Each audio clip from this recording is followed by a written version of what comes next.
From Rubies to Ruin, the tragic tale of Maria Alexandrovna, ruby parure necklace. The tiara was created by Master Bolin on an invisible frame, so that the emphasis in its design was placed on precious stones, forming large lotus flowers in the decoration. The set also included a luxurious corsage with large rubies. Later, several more items were added to the package, including a ring, earrings, and a brooch. Imagine a ballroom ablaze with candlelight, the air vibrating with the notes of an Italian opera. Tables gleam with silver, crystal, and porcelain, while jewels sparkle from every corner, as though the very stars had descended into the hall. Guests whisper, music swells, and all eyes turn toward a tall, striking young woman. She is Russian, imperial by birth, iron-willed by nature, and tonight she is stepping into history. Her name is Maria Alexandrovna, the only daughter of Tsar Alexander II of Russia. She is about to become the first Russian princess to marry into the British royal family, a union so controversial that even Queen Victoria herself opposed it. The Queen, who once dismissed Russia as a half-barbaric land, could hardly tolerate the idea of her own son binding himself to a Romanov. Yet neither Victoria's disapproval nor the strained relations between the two empires could stop Maria Alexandrovna. From the very beginning, Maria was unlike most young noblewomen of her era. Born in 1853, she grew up in the vast shadow of the Winter Palace, adored as the sole surviving daughter among 6 imperial sons. Her childhood was marked by fragility.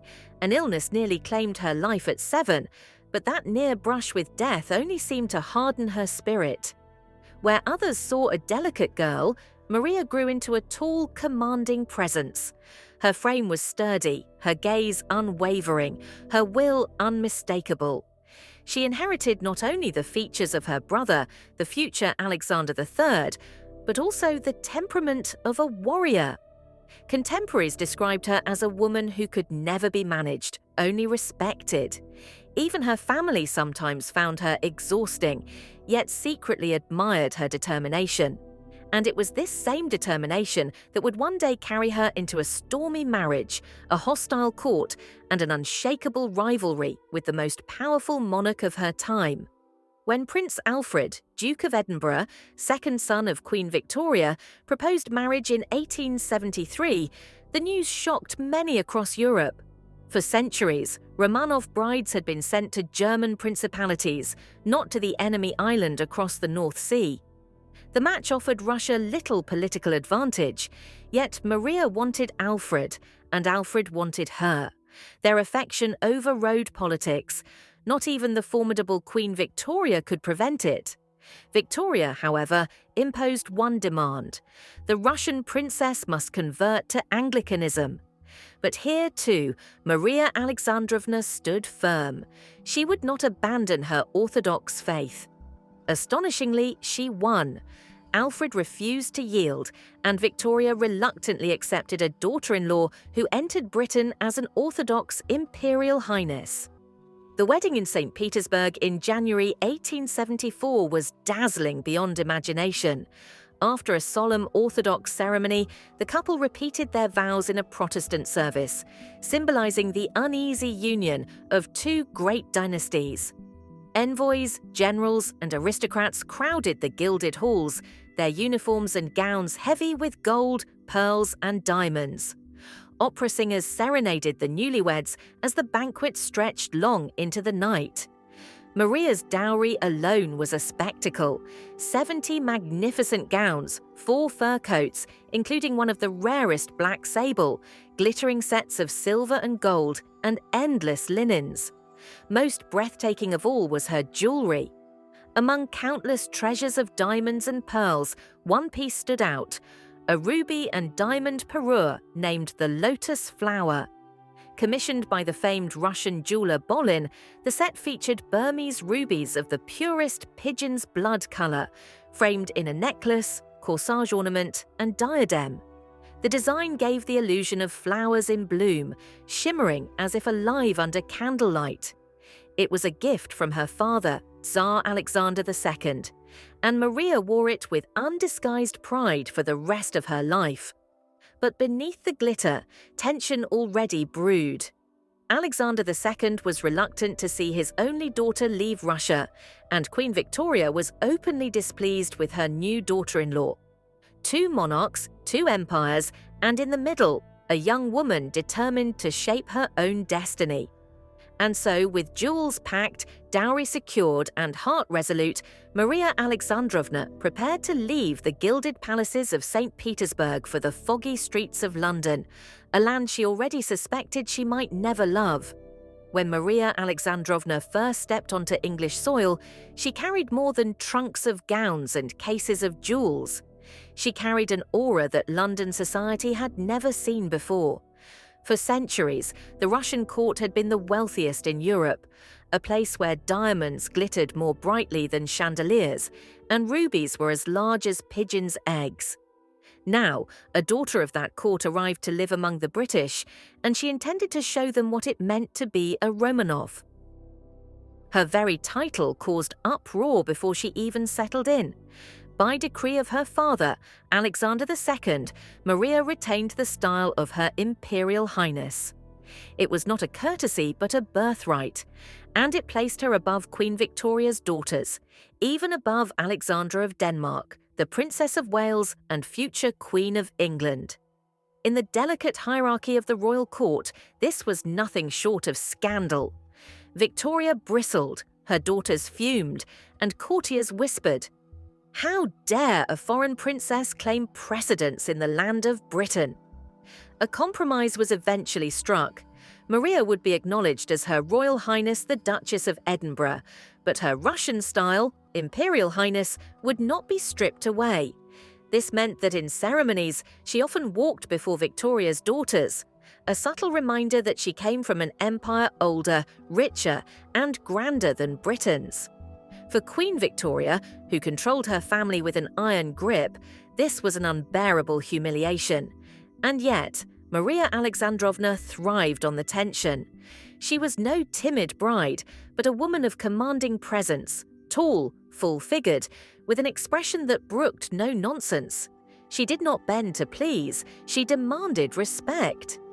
At London receptions, she appeared adorned in the lotus flower ruby parure or other Romanov treasures, gems so large and fiery that English society was left blinking in disbelief. Some whispered admiration, others muttered envy. The Duchess of Edinburgh installed glass cases in her residence to display her jewels like a private museum.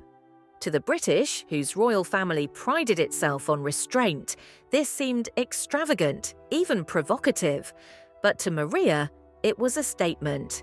She was Russian, imperial, and unapologetic, and she was not afraid to cross swords with her formidable mother-in-law.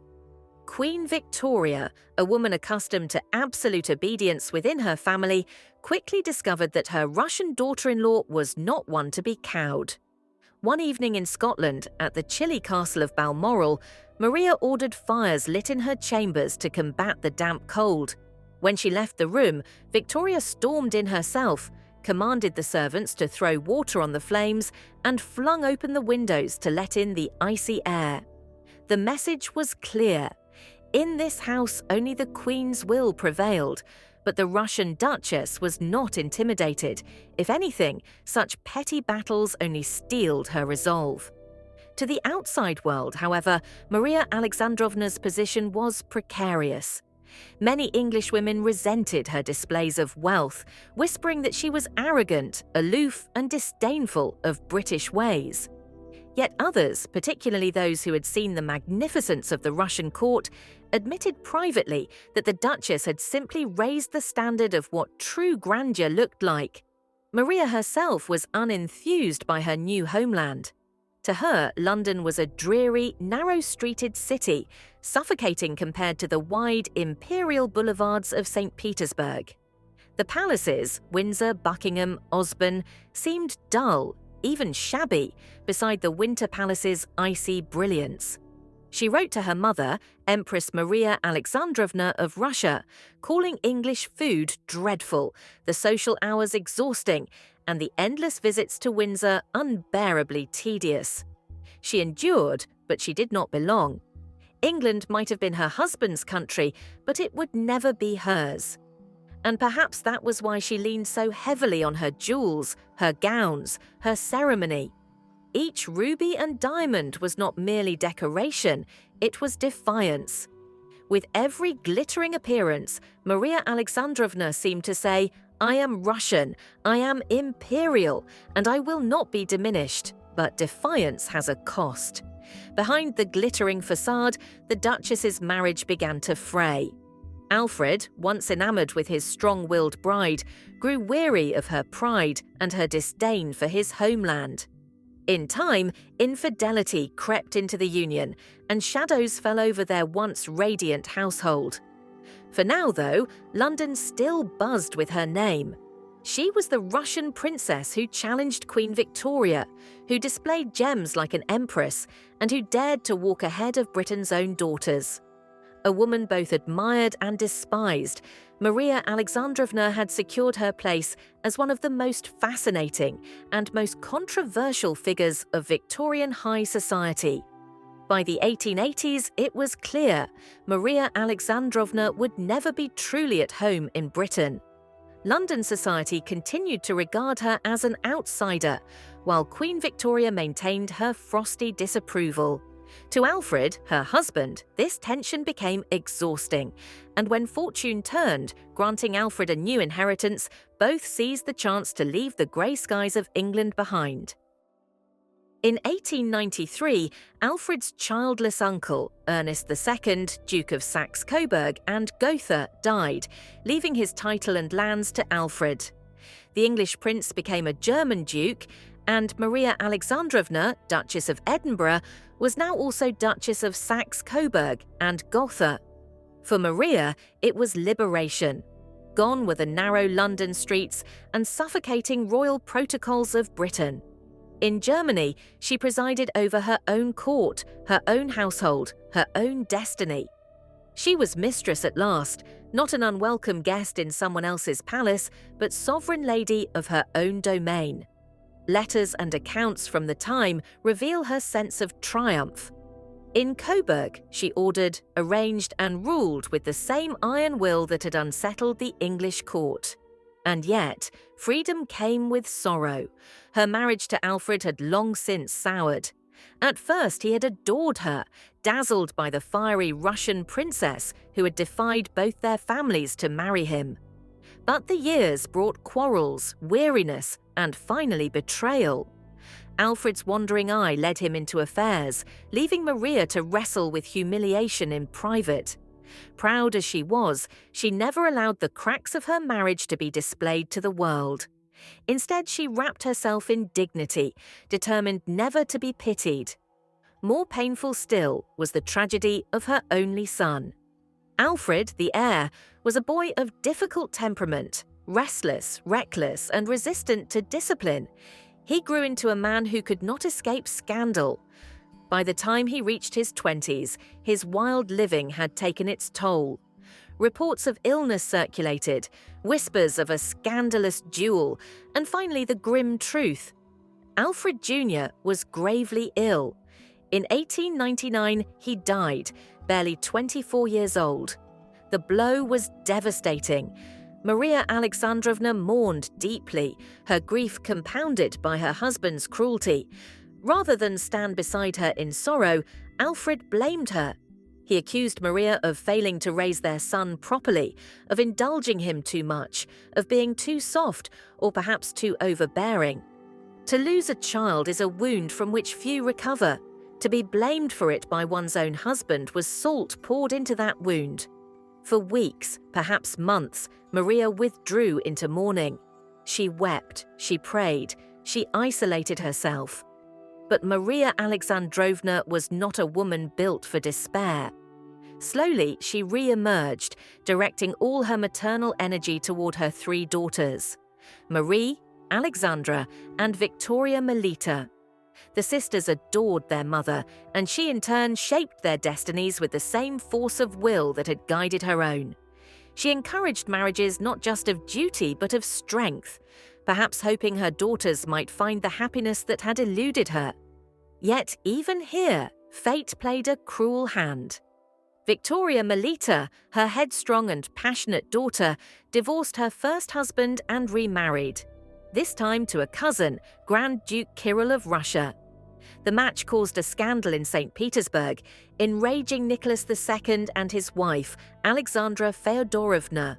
The Tsar, deeply offended, barred Victoria and Kirill from the Russian court.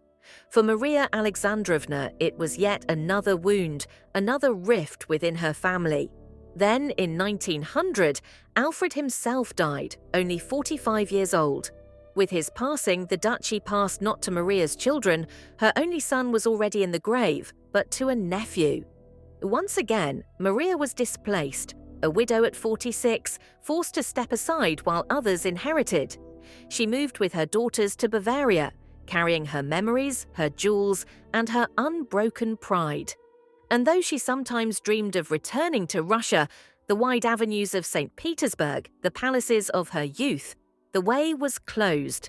Her quarrel with Nicholas II and the scandal of Victoria Melita's marriage made it impossible. Russia was home, but not hers anymore. In her letters from this time, Maria's tone shifts. She still displayed strength, but behind the firmness lay a woman weary of loss. She had battled queens, crossed empires, and buried both a son and a husband. Yet still she endured, still she walked tall, still she wore her jewels like armor. But history was not done with her. The storm that would sweep away her Romanov kin was approaching, and Maria Alexandrovna, far from Russia, would soon watch it unfold from afar. When Alfred died in 1900, Maria Alexandrovna was only 46. By the standards of her age, she was still young, but life had already etched its scars deep into her. She was now a widow, without a son to inherit, without a duchy to rule, and without the homeland she longed for. She settled first in Coburg, then in Bavaria, surrounding herself with her daughters and a small circle of loyal attendants. It might have seemed that the story of Maria Alexandrovna would end quietly, in a comfortable German palace, far from the stage of great politics. But history was about to turn violent, and even she, so far removed from Russia, would not escape its reach. In 1917, revolution exploded across her native land. The Romanov dynasty, which had ruled Russia for over 3 centuries, collapsed in a storm of protests, mutiny, and chaos. One by one, her relatives were imprisoned, exiled, or killed. In the summer of 1918, her nephew, Tsar Nicholas II, along with his wife Alexandra and their 5 children, were executed in a cellar in Ekaterinburg. The empire of her childhood, with its glittering palaces and endless processions, was gone forever. Maria Alexandrovna, far away in Germany, escaped the physical dangers that destroyed so many of her kin. But she did not escape loss. The allowance she had long received from Russia, granted decades earlier by her father, Alexander II, was abruptly cut off. In a moment, she went from the wealth of an empress's daughter to a widow with limited means. Her riches now lay in her jewels. For years she had dazzled the courts of Europe with diamonds, pearls, emeralds, and above all her rubies. Now, those same treasures became her survival. Piece by piece she sold what she could: necklaces, brooches, tiaras, each gem carrying memories of banquets, ceremonies, and youth. It was not easy. For a woman raised amid abundance, to live by pawning her jewels was a bitter reversal. Yet she adapted, as she always had. Pride allowed no complaint. There was, however, one exception: the ruby parure known as the lotus flower, her father's wedding gift, the masterpiece of the jeweller Bolin. Unlike other pieces, she could not bear to part with it. Those rubies, glowing like drops of blood against diamond petals, were not merely ornaments. They were the symbol of her father's love, the memory of her wedding day, the link to Russia itself. Through war, widowhood, and exile, she kept them close, wearing them even in quieter gatherings, as though to remind herself and others that she was still imperial, still Romanov, still Maria Alexandrovna. Her later letters reveal a mixture of bitterness and resilience. She referred to Queen Victoria as the tiresome old woman who pokes her nose into everything, never forgetting their battles. She described London as suffocating, Windsor as dull, and British food as unbearable. Yet she also spoke with warmth of her daughters, of their futures, and of her determination to secure them a place in a world that seemed increasingly uncertain. By 1920, her strength was faltering. Illness and age caught up with her. That same year, in her home in Coburg, she passed away, aged 67. She did not live to see the full devastation of Europe after the First World War, nor the exile of countless other royals. In death, at least, she was spared further grief, but her jewels lived on. The ruby parure, guarded so fiercely, passed to her daughter Alexandra, and then into the hands of Alexandra's daughter-in-law, Princess Margarita of Greece, sister of Prince Philip, the future husband of Queen Elizabeth II.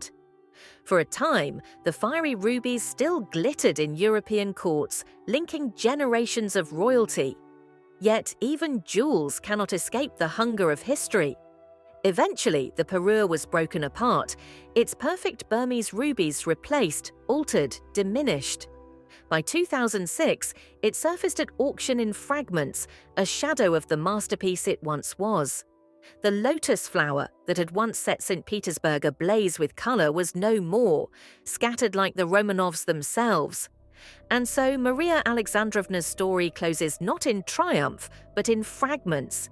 Just as her jewels were broken, so too was her family, her dynasty, her empire. Yet there remains something indomitable in her memory.